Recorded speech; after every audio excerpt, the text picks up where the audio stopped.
ಮಾನ್ಯ ಆಹಾರ ಸಚಿವರಾದಂಥ ಪ್ರಹ್ಲಾದ್ ಜೋಶಿ ಅವರನ್ನ ಭೇಟಿಯಾಗಿದ್ದೇನೆ. ಜಕ್ಕೂರ್ ಹತ್ರ ಬೆಂಗಳೂರಲ್ಲಿ ಕೇಂದ್ರ ಸ್ವಾಮ್ಯಕ್ಕೆ ಒಳಪಟ್ಟ 8 ಎಕರೆ ಜಮೀನಿದೆ. ಆ ಜಮೀನಲ್ಲಿ ಈಗಾಗಲೇ ಕೆಲವು ಲ್ಯಾಬೊರೇಟರೀಸ್ ಇದೆ. ಅದರ ಜೊತೆಗೆ ನಮ್ಮಲ್ಲಿ 8 ರೀಜನಲ್ ರೆಫರೆನ್ಸ್ ಲ್ಯಾಬೊರೇಟರೀಸನ್ನು, ಸ್ಟ್ಯಾಂಡರ್ಡ್ ಲ್ಯಾಬೊರೇಟರೀಸನ್ನು ಮಾಡಬೇಕಾಗಿದೆ.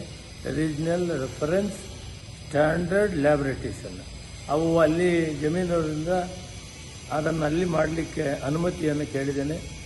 ಅದು ಮೌಲ್ಯಮಾಪನ ಇಲಾಖೆಗೆ ಬರ್ತದೆ. ನಮ್ಮಲ್ಲಿ ಅವರು ಕೂಡ ಮೌಲ್ಯಮಾಪನ ಕಂಟ್ರೋಲರ್ ಕೂಡ ಕೇಂದ್ರ ಸರ್ಕಾರಕ್ಕೆ ಪತ್ರವನ್ನು ಬರೆದಿದ್ದಾರೆ. ಮಾನ್ಯ ಮಂತ್ರಿಗಳು ಅದನ್ನು ಪರಿಶೀಲನೆ ಮಾಡಿ ಅಧಿಕಾರಿಗಳಿಗೆ ಸೂಚನೆ ಕೊಟ್ಟಿದ್ದಾರೆ. ಅದನ್ನು ಮಾಡಿಕೊಡುವಂಥ ಭರವಸೆಯನ್ನು ಕೊಟ್ಟಿದ್ದಾರೆ. ಅದರ ಮುಖಾಂತರ 4 ಕೋಟಿ ರೂಪಾಯಿ ಹಣದಲ್ಲಿ 8 ಲ್ಯಾಬೊರೇಟರೀಸನ್ನು ಕಟ್ಟೋದಕ್ಕೆ ಅವಕಾಶ ಆಗ್ತದೆ. ಅದರಿಂದ ಮತ್ತು ಟೆಸ್ಟ್ ಮಾಡೋದಕ್ಕೆ ಎಲ್ಲಕ್ಕೂ ಕೂಡ ಒಳ್ಳೆಯದಾಗ್ತದೆ ಅಂತ ಮನವಿ ಮಾಡಿದ್ವಿ. ಜೊತೆಯಲ್ಲಿ